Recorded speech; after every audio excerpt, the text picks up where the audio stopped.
Halo guys, ketemu lagi di channel gua Hadi Satria Fardila. Hari ini gua akan kembali membawakan alur cerita film dari film terbaru yaitu film Mukidi. Selamat menyaksikan, jangan lupa like, komen, serta subscribe. Terima kasih. Berawal dari Mukidi, pemuda desa yang mencari peruntungan di ibu kota Jakarta. Diawali cerita Mukidi mengalami situasi berbeda ketika pertama kali menempatkan kaki di kota Jakarta. Alih-alih mencari kerja di Jakarta, Mukidi malah langsung mendapatkan jodoh. Istri Mukidi yang tak lain adalah penjual gado-gado yang pernah dibeli oleh Mukidi. Mereka pun akhirnya menikah dan mempunyai 2 orang anak. Berbagai usaha Mukidi lakukan untuk mencari pekerjaan, hingga akhirnya Mukidi mendapatkan panggilan pekerjaan yang kesekian kalinya, yang dianggap cocok dengan keterampilannya. Iya, Pak.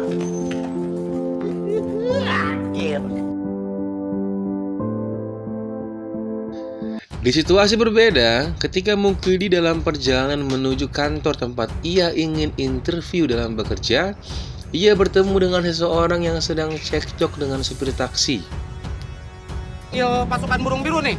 Pak, jangan kayak gitu. Dikarenakan pria tersebut ingin membayar taksi tidak memiliki uang cash, dan sopir taksi itu tetap memaksa supaya pria tersebut harus membayar uang taksi itu secepatnya. Mukidi yang mempunyai sifat dan karakter penolong, ia lantas menolong pria tersebut dengan membayarkan taksinya. Maaf, Pak. Dan lantas pria tersebut berterima kasih kepada Mukidi. Ketika mereka berkenalan, Mukidi pun kaget. Ternyata pria tersebut bekerja sebagai seorang manajer di kantor tersebut. Kerja di sini. Mukidi pun dibantu untuk diterima di perusahaan tersebut dan ditempatkan sebagai seorang kredit analis. Mukidi berada dalam 2 situasi perasaannya, antara senang dan cemas. Senang karena ia diterima kerja, dan cemas karena ia tidak tahu pekerjaannya seperti apa, karena ia sebenarnya melamar di perusahaan itu hanya untuk menjadi office boy. Di awal pekerjaan, Mukidi pun bingung dengan pekerjaannya.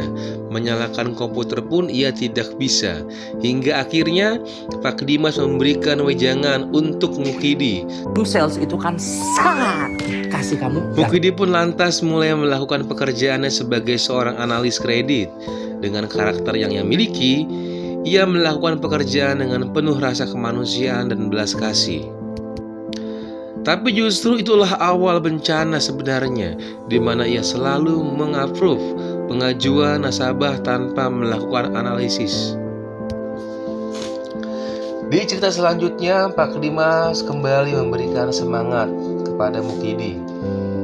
Istri Mukidi pun memberikan semangat ke Mukidi terkait pekerjaannya suaminya tersebut.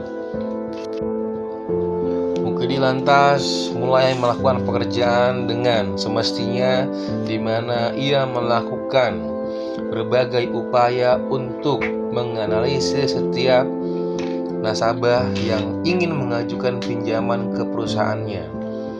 Tapi proses analisis yang dilakukan oleh Mukidi tidak semestinya seorang analis kredit, karena Mukidi lebih mengedepankan rasa kemanusiaan untuk menolong orang-orang yang membutuhkan uang untuk usahanya berkembang, tanpa melihat status usahanya apa, pekerjaannya apa, dan sanggupkah mereka untuk membayar cicilan nanti.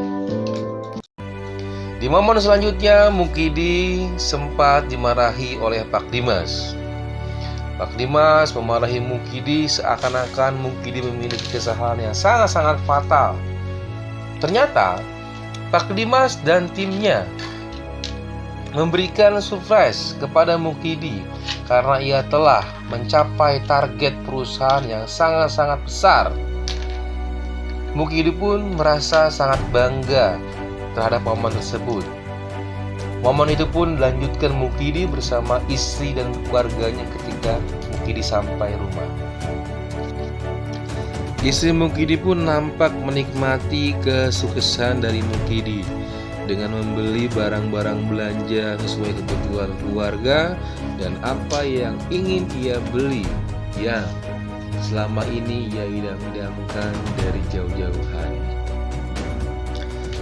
Namun nampak kebahagiaan Mukidi beserta keluarganya tidak bertahan lama atau hanya sesaat saja. Karena beberapa hari berselang, ketika Mukidi masuk bekerja, nampak suasana perusahaan Mukidi sangat berantakan dan sangat-sangat cemas. Ternyata persoalan ini terjadi dikarenakan banyak kredit macet yang terjadi di perusahaan tempat Mukidi bekerja. Persoalan ini terjadi dikarenakan Mukidi tidak melakukan analisis terhadap calon penerimaan nasabah dengan baik dan benar, namun langsung mengupload saja data nasabah yang ingin mengajukan pinjaman di perusahaan tersebut. Pak Dimas pun lantas meminta pertanggungjawaban dari Mukidi terkait permasalahan tersebut. Mukidi pun lantas mencoba untuk bertanggung jawab dengan menelepon beberapa nasabah, namun nampak respon nasabah terdengar sangat-sangat negatif. Mukidi pun lantas sangat-sangat terpuruk dengan keadaan ini. Dia sangat-sangat cemas dan merasa sangat-sangat bersalah sekali. Di lain sisi, Pak Dimas pun ditunjukkan oleh karyawannya sebuah video yang viral lantaran ada sebuah channel berita yang memberitakan serta menyudutkan perusahaannya. Lagi-lagi Pak Dimas pun lantas menyalahkan Mukidi terkait permasalahan tersebut. Esok harinya Mukidi nampak tidak masuk kerja karena ia ingin dirinya tenang dan ingin mencari solusi terkait permasalahan tersebut. Karena nampaknya Mukidi sangat-sangat cemas dan sangat-sangat stres terkait permasalahan ini. Namun bukan mencari ketenangan, Mukidi pun di rumah malah mendapatkan kemarahan dari istri Mukidi.